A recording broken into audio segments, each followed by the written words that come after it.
The stillness of the Gilded Cage Bistro was shattered not by a sound, but by a sudden, brutal act. Victor, whose tailored suit hid a core of raw, controlling volatility, reached across the table and violently snatched away the small, precious comfort item his son was clutching. Daniel, 7 years old and profoundly deaf, recoiled, his small body hunching inward, his face instantly contorted in quiet panic and fear. Victor's frustration with his son's failure to be manageable in public had hit its breaking point. "Stop that," Victor hissed, tossing the toy aside. "You're drawing attention. Just sit still." Daniel, unable to hear the command, signed rapidly with his hands, a silent cry for help that Victor refused to acknowledge. Sofia Herrera, the waitress, approached cautiously. She instantly recognized the boy's desperate, escalating distress. She bypassed Victor and knelt beside the table, trying to get Daniel's attention visually to calm him down. Victor exploded. He viewed Sofia's gentle attention as an intolerable challenge to his control. "What do you think you're doing?" Victor's voice was a low snarl, but loud enough to turn heads at the surrounding tables. "Is this a charity clinic? You are delaying my lunch service with this ridiculous pantomime." Sofia stood up, maintaining her quiet dignity. "Sir, your son is clearly in distress. He is trying to communicate that he is overwhelmed. I was simply trying to—" Victor laughed, a harsh, brittle sound devoid of humor. He pointed a shaking finger directly at Sofia, his voice rising to an arrogant, brutal shout intended for the whole cafe to hear. "Talk to my deaf son. You think that's going to work? You think your little hand dance is going to make him understand you?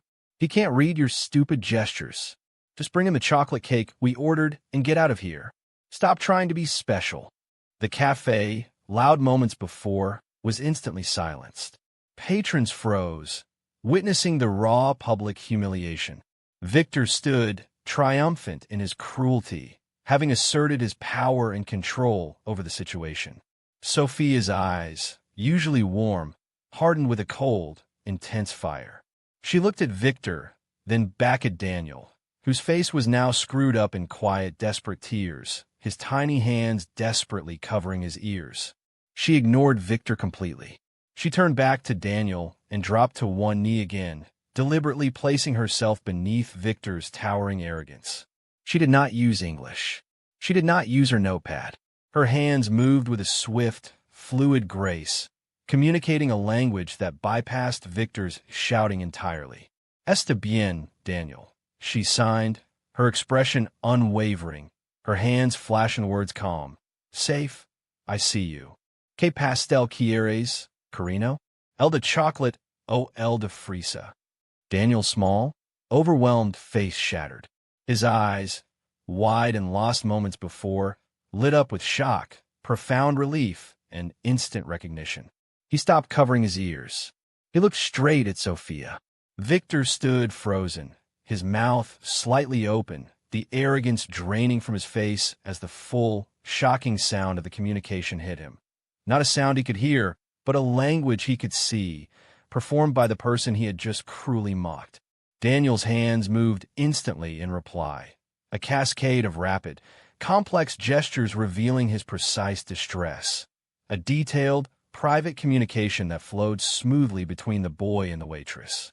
Sofia looked up at Victor, her face quiet, containing the full, powerful weight of her triumph.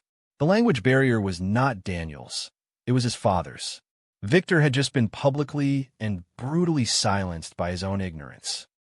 The silence in the Gilded Cage Bistro was replaced by a low, furious buzzing of conversation.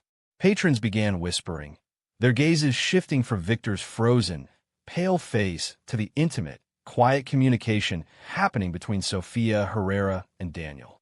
Victor finally moved, sinking slowly back into his chair. What was that?" he managed, his voice now in a thick, unsteady whisper. Sofia didn't break her connection with Daniel. She gently confirmed the boy's communication. "He is distressed because his primary hearing aid is broken, sir, and the noise is causing him immense pain. He needs to go somewhere quiet. He wants the strawberry cake." Then, she turned her full attention to Victor. I asked him what kind of cake he wanted, Mr. Thorne. I spoke to him in American Sign Language. Victor stared at her, his calculated control completely gone. You speak that? I am fluent, sir. My younger sister is also deaf. I have been signing since I was 5. You were shouting at me to speak a language Daniel cannot hear, while refusing to use the language he can see. You were demanding he fail to save your pride. The accusation, delivered quietly and factually, was devastating. Victor's eyes fell, unable to meet her gaze. He was a master of hostile takeovers and complex negotiations, yet he had been reduced to a cruel, ignorant fool by a waitress and a 7-year-old child. Sofia calmly placed Daniel's order, and then, looking at Victor's defeated face, she delivered the final blow, the one that hit him personally. You don't know who I am, Mr. Thorne, but I know Daniel. I know his signs, sir. I used to babysit Daniel for his foster parents in Queens before you adopted him. I taught him the signs for safe and happy in mommy. You bought the child, sir, but you never learned his language. Victor gasped a small, involuntary sound of pain.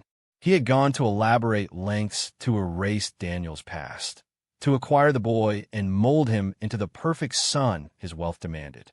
Sofia's simple revelation exposed his entire, controlling facade. He looked at Daniel, who was now smiling, looking calm and safe in Sofia's silent company. He realized his money had bought the child, but his arrogance had cost him the relationship. I need you to leave, Victor said, his voice raw. Leave now. I'll pay your shift fee.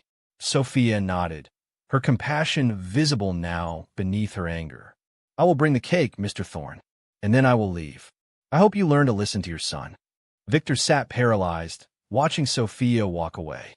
He had lost his control, his privacy, and his public standing.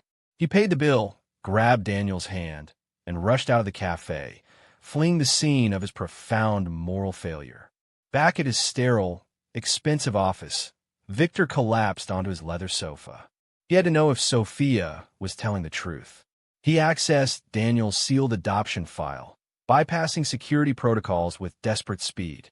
The file confirmed the devastating truth.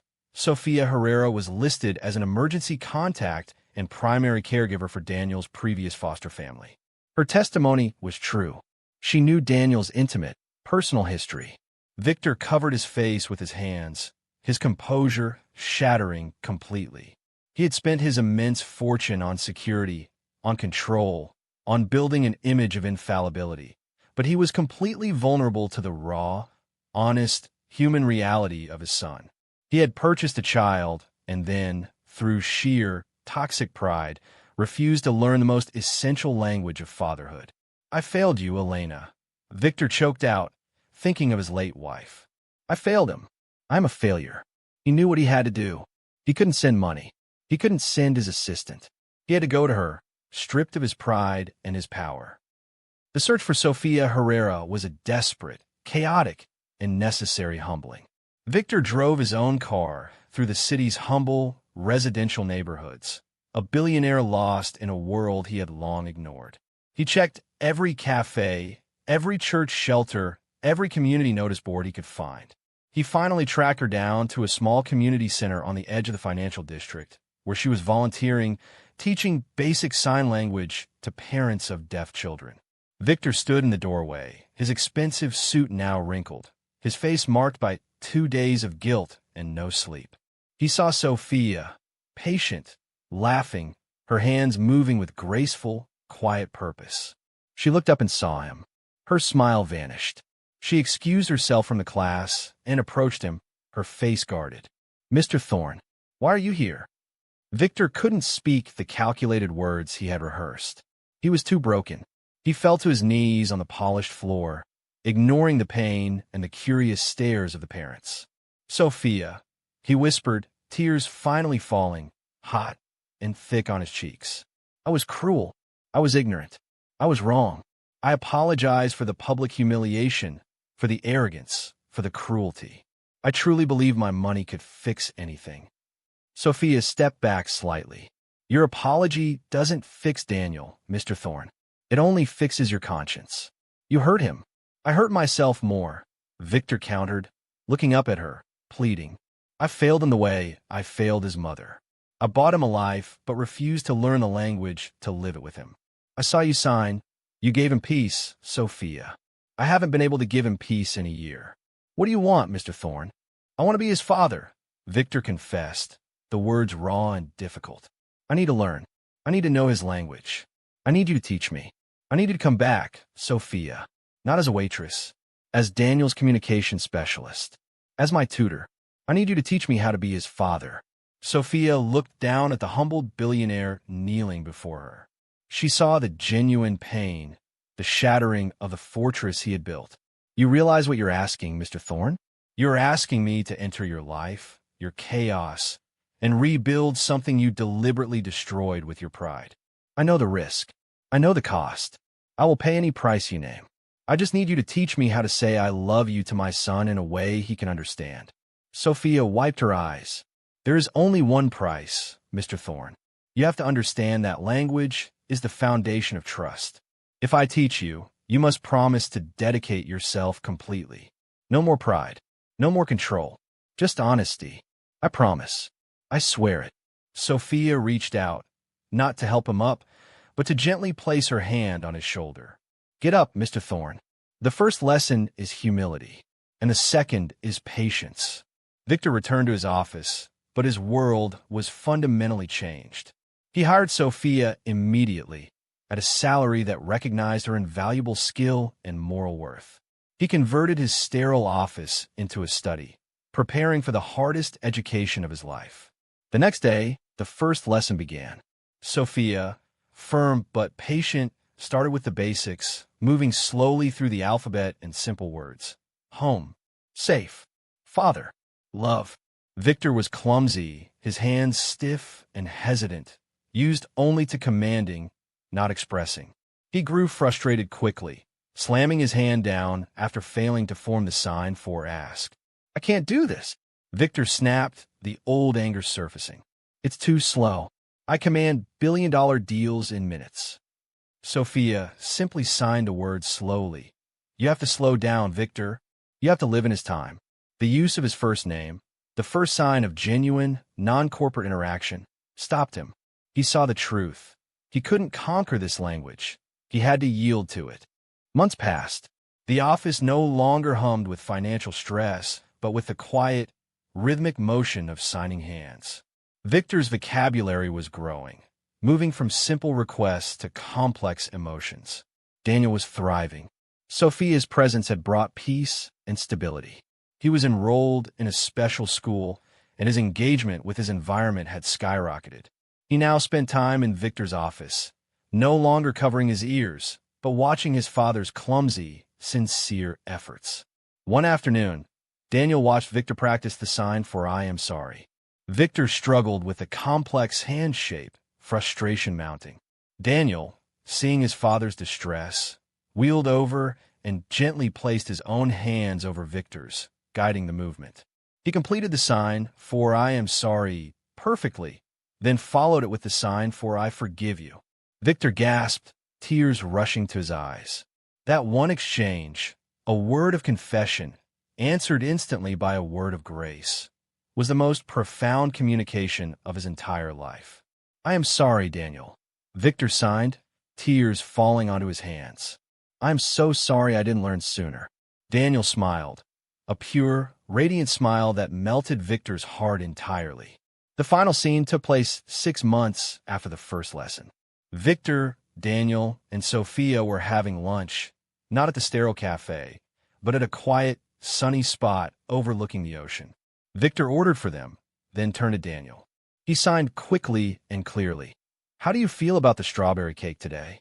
Daniel signed back, a long, rapid reply about his day at school and a new friend. Victor followed easily, engaging in a fluid, normal conversation. You got him, Victor, Sofia said, smiling. You finally got him. No, Sofia. You got me, Victor corrected, signing the words thank you and love clearly. You saved me from myself. I bought him, but you taught me how to earn him. Victor sold his majority shares in his most volatile holdings, dedicating his focus and his immense resources to organizations that promoted communication and education for deaf children. He launched the Daniel Foundation, a charity focused on providing ASL training to parents of newly diagnosed deaf children, ensuring no other parent made his cruel mistake. The final image was one of complete peace. Victor sat opposite Daniel, their hands moving in quiet, rhythmic communication. Victor had finally learned that the most powerful form of control was the surrender required by empathy. If this powerful story of a billionaire's loss of arrogance and gain of soul touched your heart, remember, hit subscribe now to support stories that prioritize empathy and honesty over wealth. Like this video and comment below. What is the most important lesson Victor learned from his son? Share this story to remind others that the language of the heart is always visible. We just have to learn how to see it.